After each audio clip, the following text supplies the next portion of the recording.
इश्क ए हकीकी। इश्क व मोहब्बत के बारे में अखलाक का नजरिया वही था जो अक्सर आशिकों और मोहब्बत करने वालों का होता है। वह राजे पीर का चेला था। इश्क में मर जाना उसके नजदीक एक बड़ी मौत मरना था। अखलाक 30 बरस का हो गया, मगर बावजूद कोशिशों के उसको किसी से इश्क न हुआ। लेकिन एक दिन एंगर्ड बर्गमैन की picture for whom the bell tolls का मैटिनी शो देखने के दौरान उसने महसूस किया कि उसका दिल उस बुर्का पोश लड़की से वाबस्ता हो गया है जो उसके साथ वाली सीट पर बैठी थी और सारा वक्त अपनी टांग हिलाती रही थी। पर्दे पर जब साये कम और रोशनी ज्यादा हुई तो अखलाक ने उस लड़की को एक नजर देखा। उसके माथे पर पसीने के नन्हे नन्हे कतरे थे, नाक की फुंक पर चंद बूंदें थी।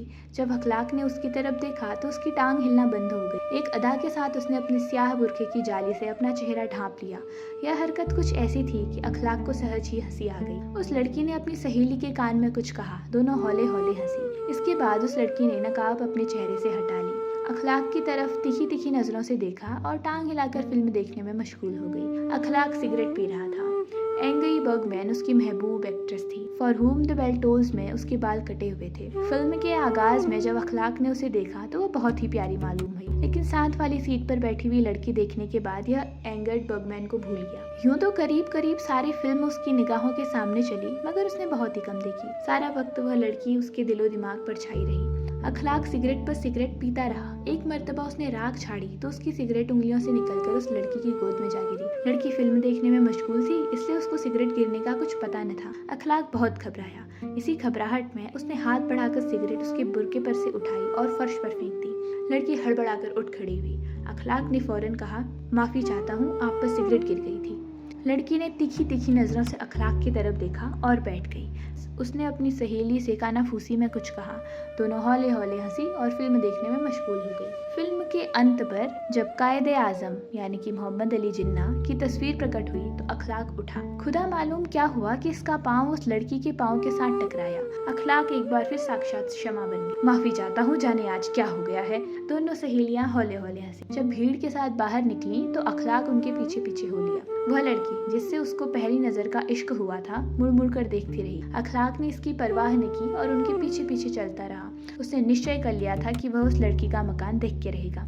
माल रोड में फुटपाथ पर YMCA के सामने उस लड़की ने मुड़कर अखलाक की तरफ देखा और अपनी सहेली का हाथ पकड़कर रुक गई। अखलाक ने आगे निकलना चाहा तो वह लड़की उससे संबोधित हुई, आप हमारे पीछे पीछे क्यों आ रहे हैं? अखलाक ने एक क्षण सोचकर जवाब दिया, आप मेरे आगे आगे क्यों जा रही? लड़की खिलखिलाकर हंस पड़ी।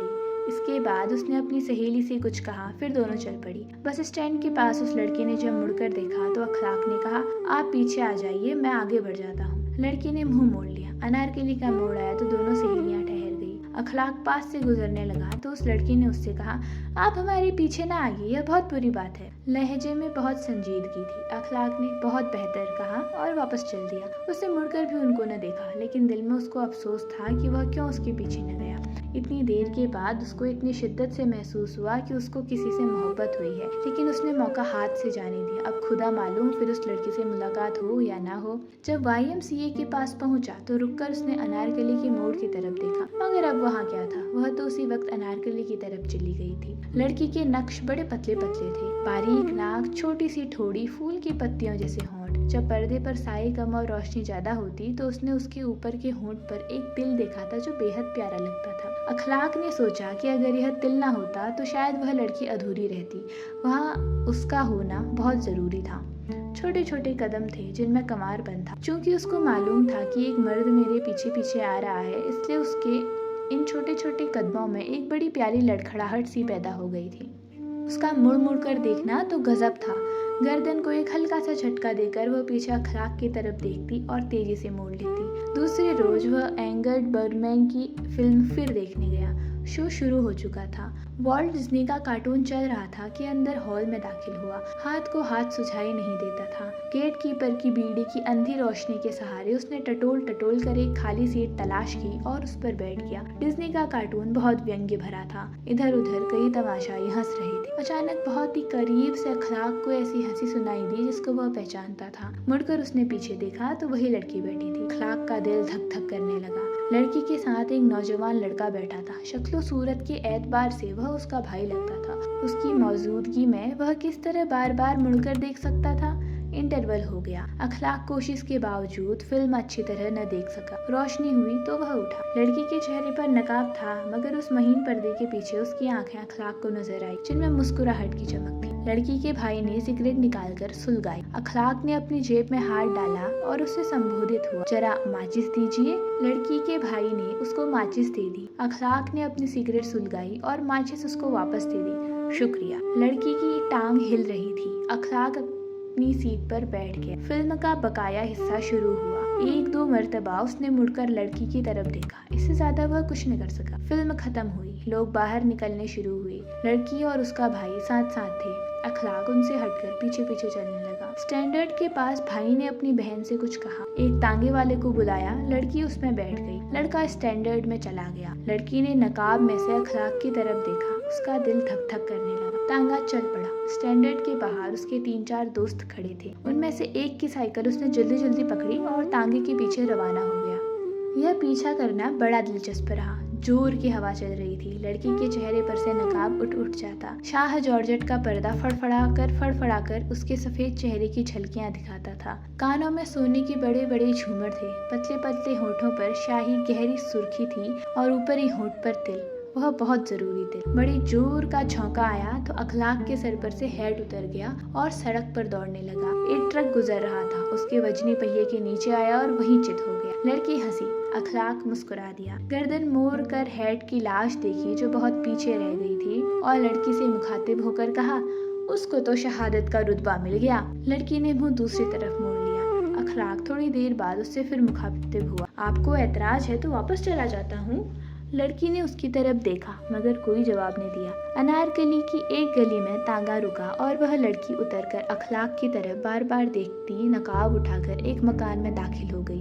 अखलाक एक पाँव साइकिल के पैडल पर और दूसरा पाँव दुकान के थड़े पर रखकर थोड़ी देर खड़ा रहा। साइकिल चलाने ही वाला था कि उस मकान की पहली मंजिल पर एक खिड़की खुली। लड़की ने झांक कर अखलाक को देखा, मगर फौरन ही शर्मा कर पीछे हट गई। अखलाक तकरीबन आधा घंटा वहां खड़ा रहा, मगर वह फिर खिड़की में प्रकट न हुई। दूसरे रोज अखलाक सुबह सवेरे अनारकली की उस गली में पहुंचा। 15-20 मिनट तक इधर उधर घूमता रहा। खिड़की बंद थी। मायूस होकर लौटने वाला था कि एक फालसे बेचने वाला आवाज लगाता आया। खिड़की खुली। लड़की सर से नंगी प्रकट हुई। उसने फालसे वाले को आवाज दी, भाई फालसे वाले जरा ठहरना। फिर उसकी निगाहें एकदम अखलाक पर पड़ी। चौंक कर वह पीछे हट गई। फालसे वाले ने सर पर से छाबड़ी उतारी और बैठ गया। थोड़ी देर के बाद वह लड़की सर पर दुपट्टा लिए नीचे आई। अखलाक को उसने कनखियों से देखा, शर्माई और फालसे लिए बगैर वापस चली गई। अखलाक को ये अदा बहुत पसंद आई। थोड़ा सा तरस भी आया। फालसे वाले ने जब उसको घूर कर देखा तो वह वहाँ से चल दिया।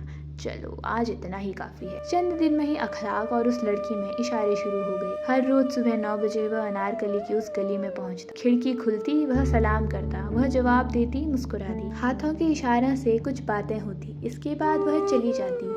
एक रोज उंगलियां घुमाकर उसने अखलाक को बताया कि वह शाम के 6 बजे के शो में सिनेमा देखने जा रही है। अखलाक ने इशारों के जरिए से पूछा, कौन से सिनेमा हाउस में? उसने जवाब में कुछ इशारे किए, मगर अखलाक न समझा। आखिर में उसने इशारों में कहा, कागज पर लिखकर नीचे फेंक दो। लड़की खिड़की से हट गई। चंद लम्हात के बाद उसने इधर उधर देखकर कागज की एक मड़ोरी सी नीचे फेंक दी। अखलाक ने उसे खोला। लिखा था, प्लाजा परवीन। शाम को प्लाजा में उसकी मुलाकात परवीन से हुई। उसके साथ उसकी सहेली थी। अखलाक उसके साथ वाली सीट पर बैठ गया। फिल्म शुरू हुई तो परवीन ने नकाब उठा लिया। अखलाक सारा वक्त उसको देखता रहा। उसका दिल धक धक करता था। इंटरवल से कुछ पहले उसने आहिस्ता से अपना हाथ बढ़ाया और उसके हाथ पर रख दिया। वह कांप उठी। अखलाक ने फौरन हाथ उठा लिया। दरअसल वह उसको अंगूठी देना चाहता था, बल्कि खुद पहनाना चाहता था, जो उसने उसी रोज खरीदी थी। इंटरवल खत्म हुआ तो उसने फिर अपना हाथ बढ़ाया और उसके हाथ पर रख दिया। वह कांपी, लेकिन अखलाक ने हाथ न हटाया। थोड़ी देर के बाद उसने अंगूठी निकाली और उसकी एक उंगली में चढ़ा दी। वह बिल्कुल खामोश रही। अखलाक ने उसकी तरफ देखा। पेशानी और नाक पर पसीने के नन्हे नन्हे कतरे थरथरा रहे थे। फिल्म खत्म हुई तो अखलाक और परवीन की यह मुलाकात भी खत्म हुई। बाहर निकलकर कोई बात न हो सकी। दोनों सहेलियां तांगे में बैठी। अखलाक को दोस्त मिल गए। उन्होंने उसे रोक लिया, लेकिन वह बहुत खुश था। इसलिए कि परवीन ने उसका तोहफा कबूल कर लिया था। दूसरे रोज निश्चित समय पर जब अखलाक परवीन के घर के पास पहुंचा तो खिड़की खुली थी। अखलाक ने सलाम किया। परवीन ने जवाब दिया। उसके दाहिने हाथ की उंगली में उसकी पहनाई हुई अंगूठी चमक रही थी। थोड़ी देर इशारे होते रहे। इसके बाद परवीन ने इधर उधर देखकर एक लिफाफा नीचे फेंक दिया। अखलाक ने उठाया, खोला तो उसमें एक खत था, अंगूठी के शुक्रिया का। घर पहुंचकर अखलाक ने एक लंबा जवाब लिखा, अपना दिल निकालकर कागजों पर रख दिया। इस खत को उसने फूलदार लिफाफे में बंद किया, उस पर सेंट लगाया और दूसरे रोज सुबह 9 बजे परवीन को दिखाकर नीचे लेटर बॉक्स में डाल दिया। अब उनमें बाकायदा पत्र व्यवहार शुरू हो गया। हर खत इश्क और मोहब्बत का एक दफ्तर था। एक खत अखलाक ने अपने खून से लिखा, जिसमें उसने कसम खाई कि वह हमेशा अपनी मोहब्बत में दृढ़ रहेगा। उसके जवाब में खूनी तहरीर ही आई।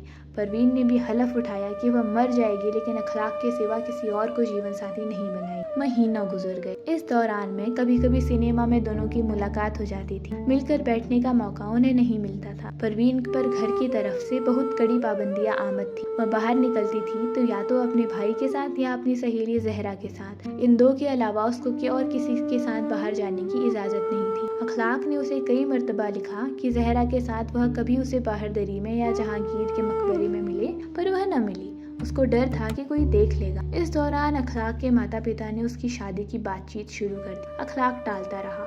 जब उन्होंने तंग आकर एक जगह बात कर दी तो अखलाक बिगड़ गया। बहुत हंगामा हुआ, यहाँ तक कि अखलाक को घर से निकलकर एक रात इस्लामिया कॉलेज के ग्राउंड में सोना पड़ा। इधर परवीन रोती रही, खाने को हाथ तक न लगा। अखलाक धुन का बहुत पक्का था, जिद्दी भी परले दर्जे का। घर से बाहर कदम निकाला तो फिर उधर रुख तक न किया। उसके वालिद ने उसको बहुत समझाया बुझाया, मगर वह न माना। एक दफ्तर में 100 रुपए माहवार पर नौकरी कर ली और एक छोटा सा मकान किराए पर लेकर रहने लगा, जिसमें न नल था न बिजली। उधर परवीन अखलाक की तकलीफों के दुख में घुल रही। घर में जब अचानक उसकी शादी की बातचीत शुरू हुई तो उस पर बिजली सी गिरी। उसने अखलाक को लिखा। वह बहुत परेशान हुआ, लेकिन परवीन को उसने तसल्ली दी कि वह घबराए नहीं, दृढ़ रहे। इश्क उनका इम्तिहान ले रहा है। 12 दिन गुजर गए। अखलाक कई बार गया, मगर परवीन खिड़की में नजर न आई। वह धैर्य खो बैठा। नींद उसकी गायब हो गई। उसने दफ्तर जाना छोड़ दिया। ज्यादा नागे हुए तो उसको नौकरी से हटा दिया गया। उसको कुछ होश नहीं था। हटाने का नोटिस मिला तो वह सीधा परवीन के मकान की तरफ चल पड़ा। 15 दिनों के लंबे अरसे के बाद उसे परवीन नजर आई, वह भी खाली एक क्षण के लिए। जल्दी से लिफाफा फेंक कर वह चली गई। खत बहुत लंबा था। परवीन की गैर हाजिरी का कारण यह था कि उसका बाप उसको अपने साथ गौचर अम्बाला ले गया था, जहाँ उसकी बड़ी बहन रहती थी। 15 दिन वह खून के आंसू रोती रही। उसका दहेज तैयार किया जा रहा था, लेकिन उसको महसूस होता था कि उसके लिए रंग बिरंगे कफन बन रहे। खत के आखिर में ये लिखा था, तारीख मुकर्रर हो चुकी है। मेरी मौत की तारीख मुकर्रर हो चुकी है। मैं मर जाऊंगी। मैं जरूर कुछ खा के मर जाऊंगी। इसके सिवा और कोई रास्ता मुझे दिखाई नहीं देता। नहीं, एक और रास्ता भी है, लेकिन मैं क्या इतनी हिम्मत कर सकूंगी? तुम भी इतनी हिम्मत कर सकोगे? मैं तुम्हारे पास चली आऊंगी। मुझे तुम्हारे पास आना ही पड़ेगा। तुमने मेरे लिए घर बार छोड़ा, मैं तुम्हारे लिए घर नहीं छोड़ सकती जहाँ मेरी मौत के सामान हो रहे हैं, लेकिन मैं बीवी बनकर तुम्हारे साथ रहना चाहती हूँ। तुम शादी का बंदोबस्त कर लो। मैं सिर्फ 3 कपड़ों में आऊंगी। जेवर वगैरह सब उतार कर यहाँ फेंक दूंगी। जवाब जल्दी दो। हमेशा तुम्हारी परवीन। अखलाक ने कुछ न सोचा, फौरन उसको लिखा। मेरी बाहें तुम्हें अपने आगोश में लेने के लिए तड़प रही हैं। मैं तुम्हारी इज्जत और अस्मत पर कोई हर्फ नहीं आने दूंगा। तुम मेरी जीवन संगिनी बनकर रहोगी। जिंदगी भर में तुम्हें खुश रखूंगी। 1-2 खत और लिखे गए। इसके बाद तय किया गया कि परवीन बुध को सुबह सवेरे घर से निकलेगी। अखलाक तांगा लेकर गली के नुक्कड़ पर उसका इंतजार करे। बुध को मुंह अंधेरे अखलाक तांगे में वहां पहुंचकर परवीन का इंतजार करने लगा। 15-20 मिनट गुजर गए। अखलाक की बेचैनी बढ़ गई, लेकिन वह आ गई। छोटे छोटे कदम उठाती वह गली में प्रकट हुई। चाल में लड़खड़ाहट थी। जब वह तांगे में अखलाक के साथ बैठी तो बुरी तरह कांप रही थी। अखलाक खुद भी कांपने लगा। घर पहुंचे तो अखलाक ने बड़े प्यार से उसका बुर्के का नकाब उठाया और कहा, मेरी दुल्हन कब तक मुझसे पर्दा करेगी?